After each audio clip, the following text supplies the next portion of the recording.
para Latinoamérica de Nestlé Health Science. Por otra parte, el doctor Paulo César Ribeiro, es especialista en cuidados intensivos y nutrición parenteral y enteral, y es el coordinador del equipo multidisciplinario de terapia nutricional del Hospital Sírio-Libanés de San Pablo, Brasil. Hecha la presentación de cada uno de ellos, realmente vamos a disfrutar cada una de las conferencias de ellos, así que los invito a ponerse cómodos y disfrutar las mismas tanto como las disfrutamos nosotros.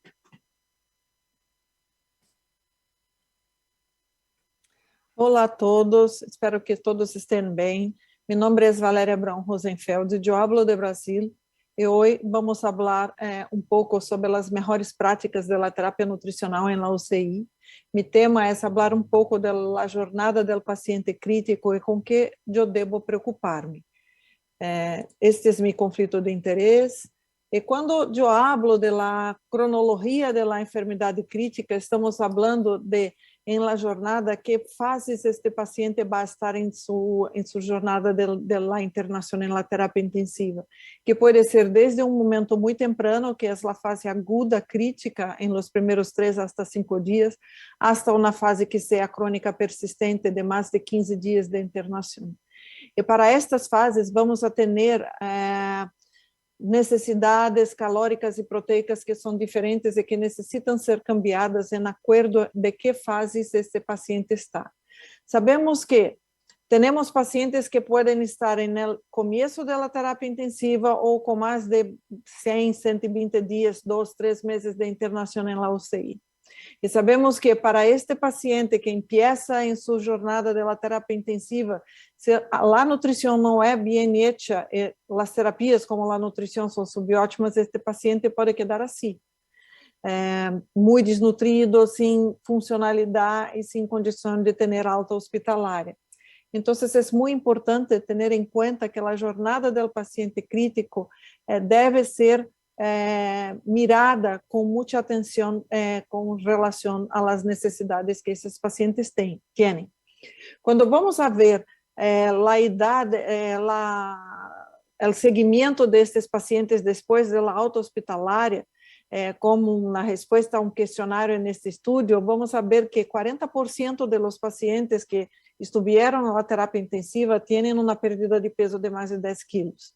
Estamos falando de pacientes que não são ancianos, são pacientes de um promédio de 53 anos de idade e que quedaram em um promédio de 7 dias em la UCI e que tinham 4 dias de ventilação mecânica e mesmo assim tiveram uma perda de mais de 10 quilos em sua internação em la UCI. Então, quando pensamos do ponto de vista do paciente, a ele, que ele gostaria? Creio que para o paciente, ele gostaria de sobreviver aos cuidados intensivos, restaurar suas funções vitais, recuperar sua vida, pero ter uma capacidade de reabilitar sua massa muscular e sair do hospital com funcionalidade.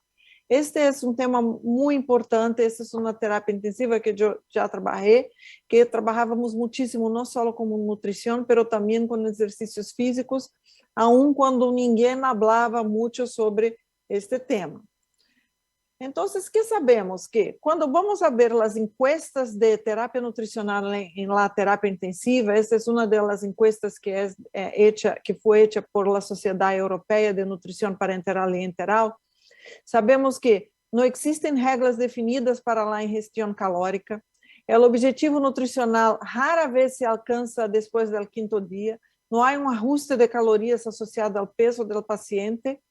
Por lo tanto, há uma sobrealimentação em pacientes com baixo peso e há uma subnutrição em obesos e há uma incapacidade de receber 80% do alvo calórico e proteico. Isso é muito importante.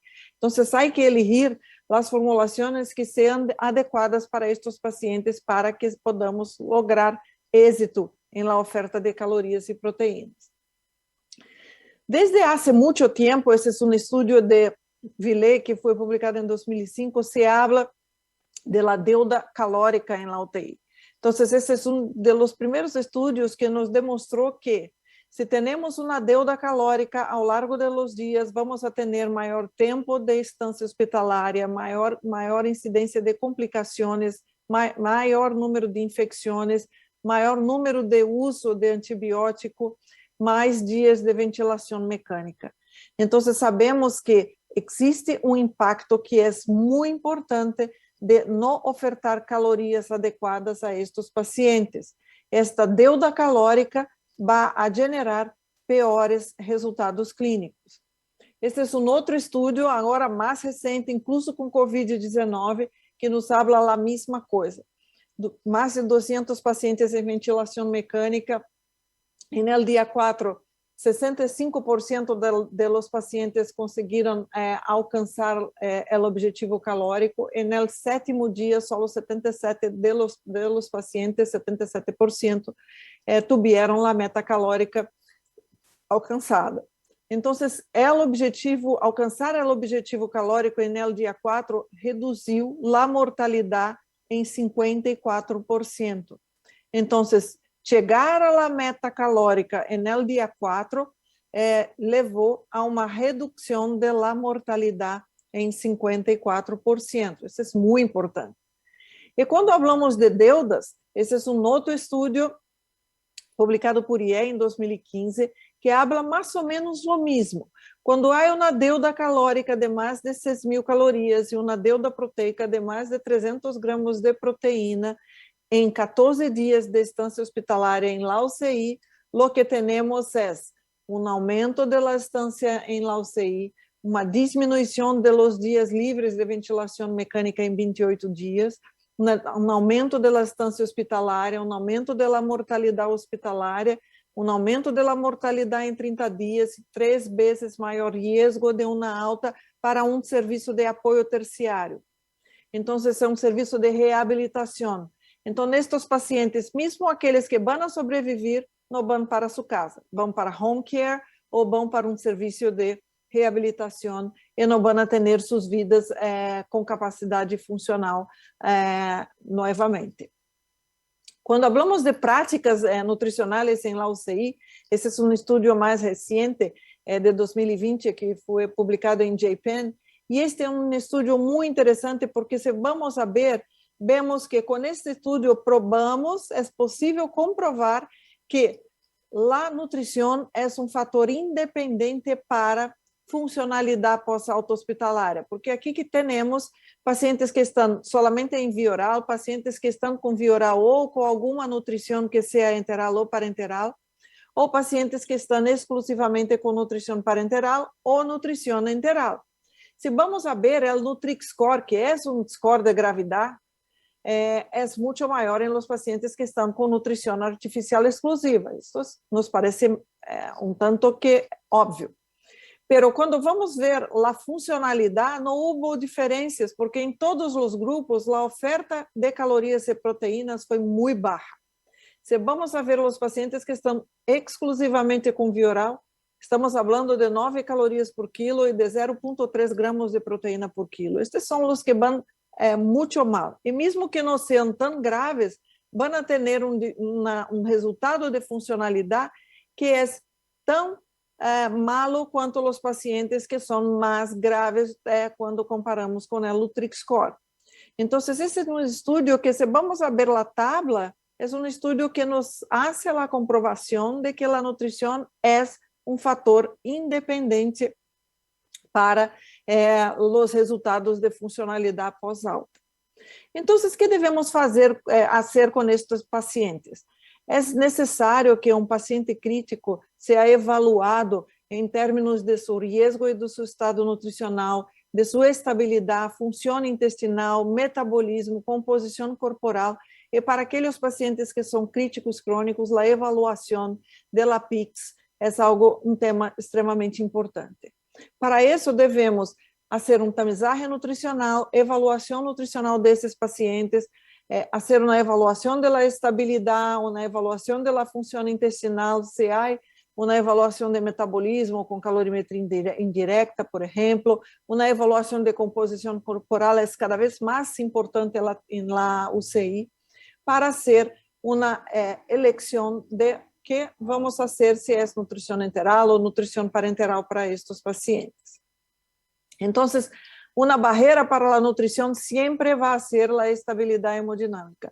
Para os pacientes que estejam inestáveis e que tenham uma hipoperfusão tecidual, não se hace nutrição, nenhuma nutrição. Há que ter estabilidade, não só hemodinâmica, mas também estabilidade, perfusão tecidual que seja adequada, estabilidade metabólica, estabilidade de gasometria. Isso é extremamente importante para começar a nutrição. Então, quando começar, devemos fazer as perguntas que são sempre muito claras na terapia intensiva. Este paciente está estável, seus eletrólitos estão adequados, tem acidose ou não. E depois que temos estas respostas, devemos determinar as necessidades de calorias e proteínas e a possibilidade de utilização do tubo digestivo. Uma vez que podemos começar com a nutrição enteral, devemos elegir uma formulação que seja adequada para estes pacientes, sempre tendo em conta a perfusão tecidual. Vamos a recordar que os pacientes que têm choque séptico, por exemplo, têm uma diminuição de perfusão que é muito importante. Então, há que ter uma estabilidade hemodinâmica e com isso eu devo me preocupar na terapia intensiva.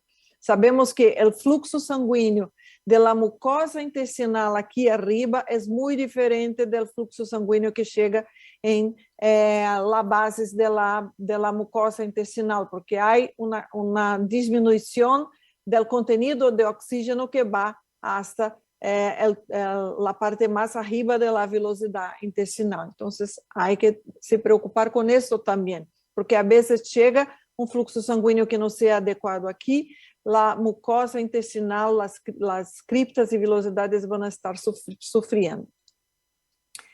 E quando falamos de noradrenalina, devo preocupar-me? Sim, devo preocupar-me, mas há que ter em conta também que a noradrenalina não é um fator que vai impedir a oferta de nutrição para estes pacientes. Este é um grupo de pacientes com infusão de noradrenalina que se determinou como bajas, abaixo de 0,1 micrograma por quilo por minuto, como as doses medianas, de 0,1 hasta 0,3 microgramas quilo por minuto, e doses elevadas, que é as doses que são maiores do que 0,3 microgramas por quilo por minuto. O que vamos ver é que a mortalidade aos 28 dias no grupo de doses baixa e média é menor quando se empieza nutrição enteral temprana. Não há cambio de mortalidade no grupo doses alta, mas quando vamos a ver, o grupo doses alta não tem tamanho de muestra que seja determinante para evidenciar as diferenças estadísticas. Então, não há uma maior incidência de isquemia mesentérica, por exemplo, em nenhum dos grupos, e há uma menor mortalidade hospitalária em los pacientes que estão com doses baixas e médias de nutrição de noradrenalina e que começaram nutrição enteral temprana. E quando falamos de nutrição, temos um efeito que é esperado da nutrição, que é uma absorção adequada de nutrientes, que esses nutrientes vão ser utilizados por los músculos, por exemplo, e que a consequência sempre vai ser o anabolismo. Mas sabemos que na terapia intensiva temos a disfunção gastrointestinal, os nutrientes não vão ser utilizados por los músculos porque há estado de inflamação e muitas vezes esses nutrientes vão ser utilizados para a regeneração de proteínas de fases aguda, e sabemos que na terapia intensiva esta equação de absorção, utilização e anabolismo não é tão clara, e incluso é difícil de provar. Então, ao considerar a absorção, devemos pensar sempre no intestino, em sua longitude, a integridade da mucosa intestinal, a função pancreática e a vascularização. Já falamos de temas de hipoperfusão em los slides anteriores. Então, sempre evaluar a disfunção gastrointestinal. Com isso, eu devo preocupar-me muitíssimo, porque isso é muito importante para começar a nutrição enteral e começar temprano. Sabemos que a disfunção gastrointestinal e mesmo síntomas gastrointestinais são frequentes em la UCI. Até 62% dos pacientes vão ter por lo menos um síntoma durante por lo menos um dia que estejam em la UCI. E a hipertensão intraabdominal é outro tema que devemos nos preocupar muitíssimo, que é o aumento da infusão de volume para estes pacientes. Há um aumento deste volume para o terceiro espaço, com isso há um aumento da pressão intraabdominal, uma compressão de vena cava, uma diminuição do débito cardíaco e com isso há uma hipotensão. E aí que lo hacen mais volume para estes pacientes. Devemos ter em conta também quando falamos de la nutrição enteral. A depender de que paciente estamos falando, nutrição enteral com uma oferta calórica que seja hipercalórica pode ser mais adequada para estes pacientes, pero há que evaluar sempre as necessidades calóricas para eles.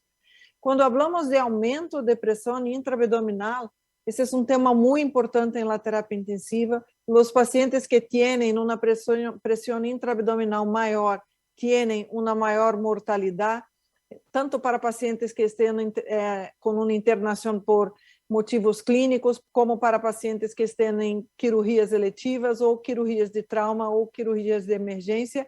Ter uma pressão intraabdominal que seja mais elevada está associada a uma maior mortalidade.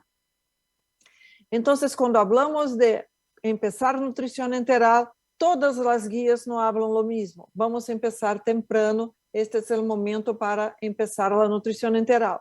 Com isso, temos menos infecções quando começamos a nutrição temprana, e há uma estratégia, tentar começar com uma nutrição trófica en el estômago para ir fazendo um teste de este tubo digestivo para ver se o funcionamento está adequado. Então, isso é muito importante ter em conta. O ayuno não é bom para o paciente, não é um bom tratamento para este paciente. Sabemos que aqueles pacientes que começam nutrição enteral mais tardiamente vão ter uma diminuição da absorção de glucosa.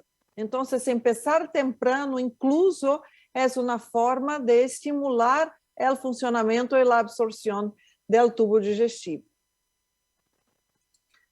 Então, que caminhos devemos seguir aí para tratar desses pacientes? Em primeiro lugar, sempre, todas as guias atualmente falam os mesmos, nós trabalhamos com calorimetria indireta em nosso hospital, cada paciente tem uma firma metabólica e as necessidades calóricas podem ser muito diferentes nestes pacientes.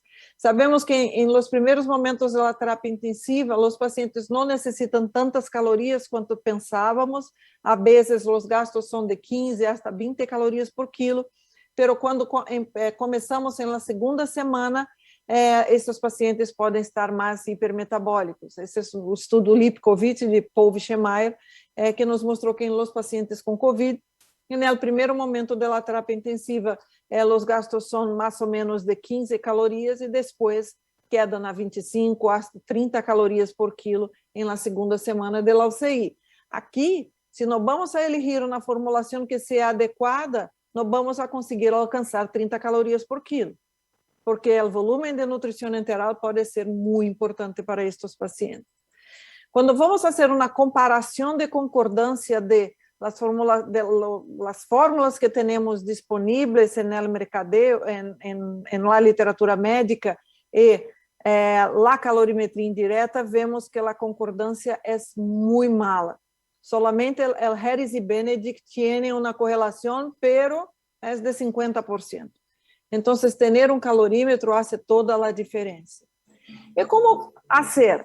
Empezar com uma quantidade que seja menor e fazer uma progressão ao largo do tempo, nos parece que é a forma mais adequada de fazer nutrição para estes pacientes em los primeiros dias de la UCI.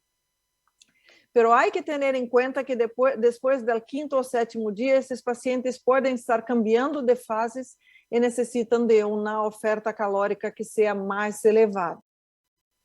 Entonces, hay que tener una evaluación cuidadosa de la función del trato gastrointestinal, con fórmulas enterales y estrategias de otimización de la función del tubo digestivo. Y después de la primera semana, hay que hacer una revisión de las metas. Esses pacientes podem ter uma necessidade maior de nutrição enteral. E nunca, de uma forma general, não negociar com protocolos. Se é para começar temprano, devemos tentar começar temprano, devemos progredir para a meta calórica e também proteica, e não negociar, não, hoje não, eu vou deixar assim, deixa com uma fórmula com menos proteína, não há problema. Não é assim. Há que ter em conta que a nutrição é extremamente importante para os pacientes, e em la maioria das vezes a nutrição enteral não se inicia durante dias e há interrupções que são frequentes. Então, há que ter também protocolos de interrupção de nutrição enteral para que não se haga interrupções que sejam desnecessárias, porque com isso diminuímos muito a oferta de nutrição para estes pacientes. Quando vamos a ver estudos que falam do tema, vemos que quase 50% das interrupções ocorrem por procedimentos. Então, vai ser uma tomografia, se interrompe a nutrição, nada regressa com a nutrição. Se vai ser uma traqueostomia, se interrompe a nutrição por horas e mais horas, e nadie está atento a regressar à nutrição enteral. Então, isso é muito importante, porque com estas interrupções que são absolutamente desnecessárias, o promédio de los pacientes recebem solamente 50% hasta 70% de seus objetivos durante a primeira semana de nutrição enteral.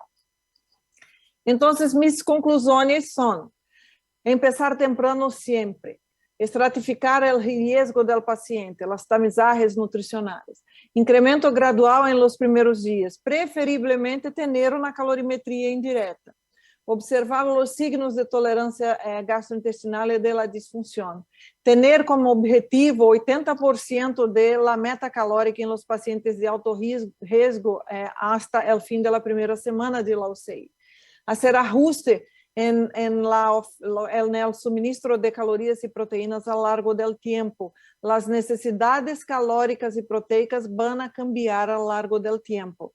Enfócate en la proteína, que es el tema que Dr. Paulo va a hablar después de esta presentación. Muchísimas gracias. Espero verlos pronto. Saludos de Brasil. Espero verlos pronto.